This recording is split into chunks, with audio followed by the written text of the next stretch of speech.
She demanded, "Answer me. Is your family more important than us?" during counseling. I said, "Yes, they actually love me." When the therapist pointed out her 38 instances of emotional abuse in one session, she stormed out and never came back. I, 31 male, guess I should have seen the red flags sooner. Been with Vanessa, 29, for 3 years, living together for the last 18 months. The relationship started great. She was charming, attentive, everything you'd want. But looking back, the control started small and escalated so gradually, I didn't notice how bad it had gotten. It started with little comments about my family. "Your mom texts you too much. Why does your sister need to call every week? Don't you think you're a bit old to be so close with them?" I brushed it off as her being independent. Her own family was distant, so I figured she just didn't understand close family bonds. The isolation really kicked in about 8 months ago. Every family event became a battle. My nephew's birthday? We already have plans. We didn't. Sunday dinner at my parents'?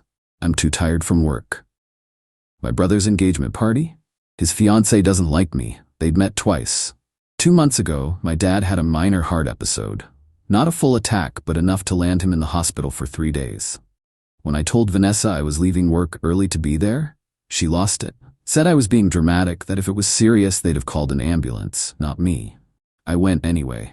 She gave me the silent treatment for 4 days. That was my breaking point. I suggested couples counseling. Surprisingly, she agreed, probably thinking the therapist would take her side about my unhealthy attachment to my family. First session was last Tuesday. Dr. Reeves, mid-50s, very calm demeanor. Started with the basics, how we met, our concerns, what brought us in. Vanessa immediately launched into how I prioritize my family over our relationship, how I'm emotionally immature, how my family is invasive and controlling. Dr. Reeves listened, took notes, asked clarifying questions. Then she turned to me.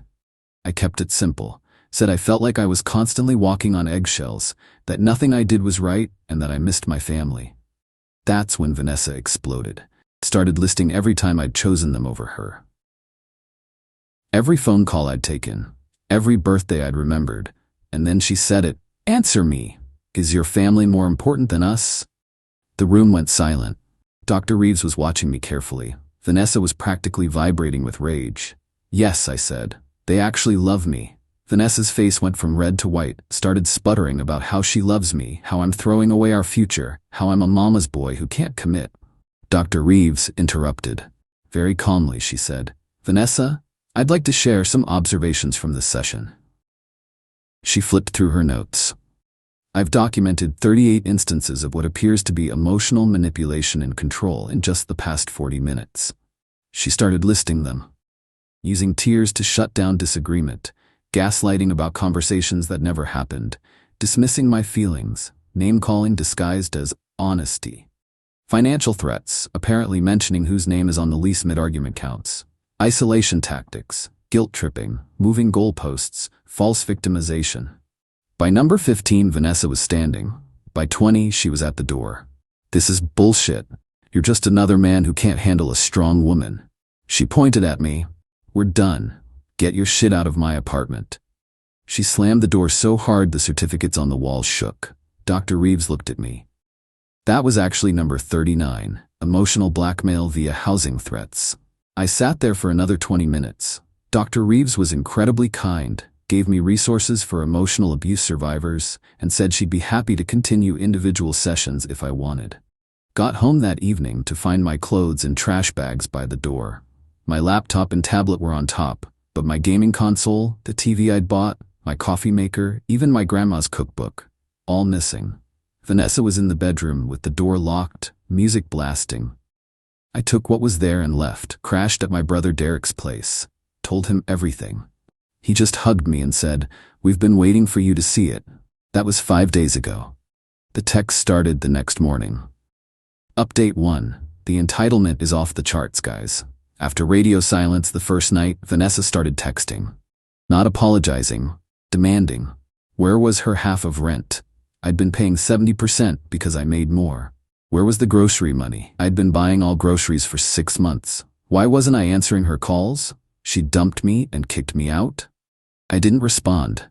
Then came the guilt trips. I can't believe you're abandoning me like this.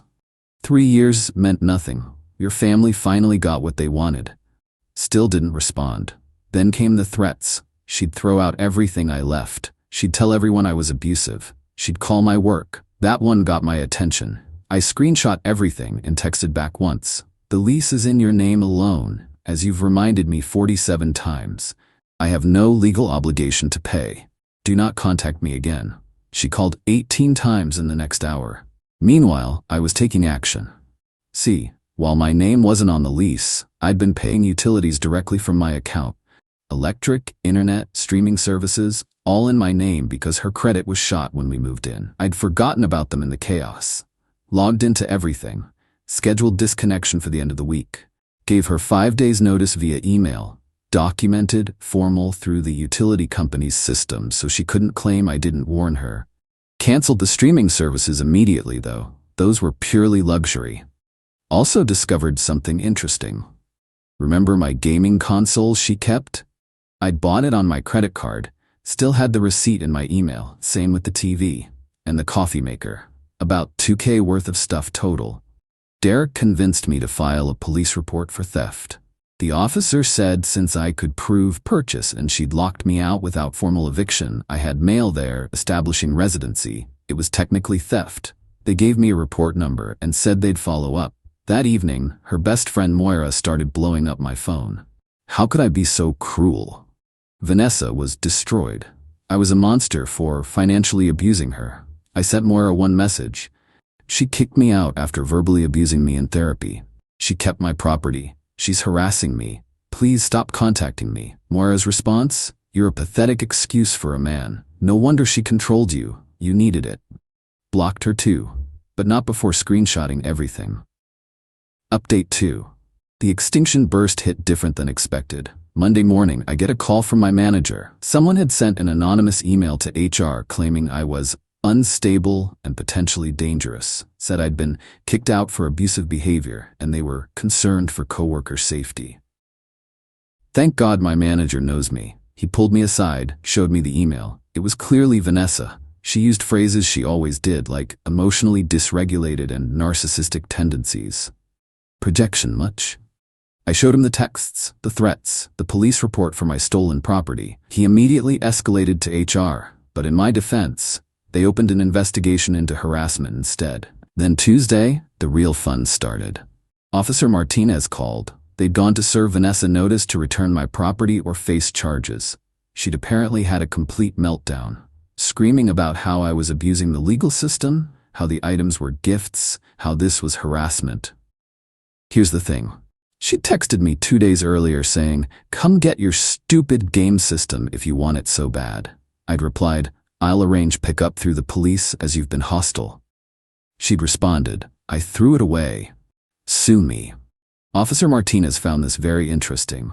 Admitting to destroying someone else's property after acknowledging it was theirs? Not smart. She was given 48 hours to return the items or face charges for destruction of property and theft. Wednesday, my mom called. Vanessa had somehow found her work number and called crying about how I'd abandoned her with all the bills, and she couldn't afford food. My mom, bless her, just said, "That sounds like a you problem," and hung up. But Vanessa wasn't done. She showed up at my brother's apartment Thursday night. Derek's Ring doorbell caught everything. She was crying, begging to talk to me. Said she'd had time to think, that therapy was wrong, that we could work it out. Derek didn't even open the door, just called through the intercom that she needed to leave or he'd call the cops. She started screaming. "I know you're in there. You owe me. 3 years. You can't just walk away." Derek called the cops. She left before they arrived, but we filed another report. Friday morning, I get a text from an unknown number. It's Vanessa's mom, who I'd met maybe 3 times. She's disappointed in how I'm handling things. Her daughter is fragile, and I'm kicking her while she's down. Says a real man would at least pay this month's rent so she could find a roommate. I didn't respond, but I did laugh. The woman who raised this entitled nightmare, wanting me to subsidize her daughter's lifestyle after she abused me? Nah. Friday afternoon, the police called again.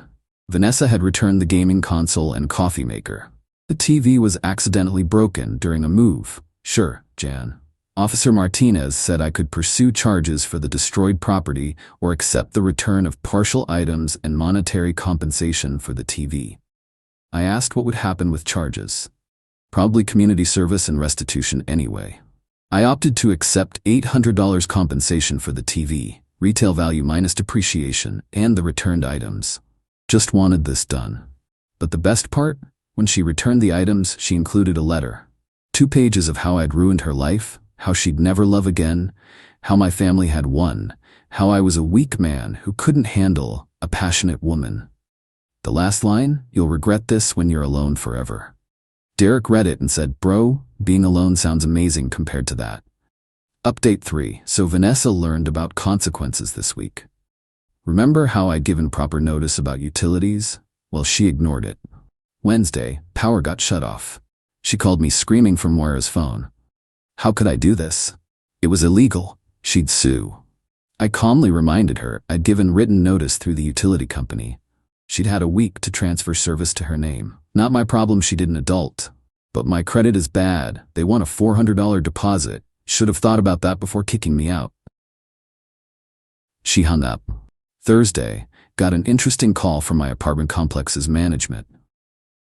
Not Derek's, my old complex where Vanessa lives. Apparently, she'd tried to add me back to the lease claiming we'd reconciled so I could be liable for rent.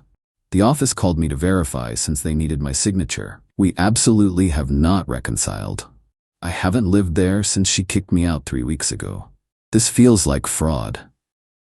The manager got very quiet, then said they'd need to review their options regarding Ms. Vanessa's tenancy. Friday morning, HR called. They'd completed their investigation.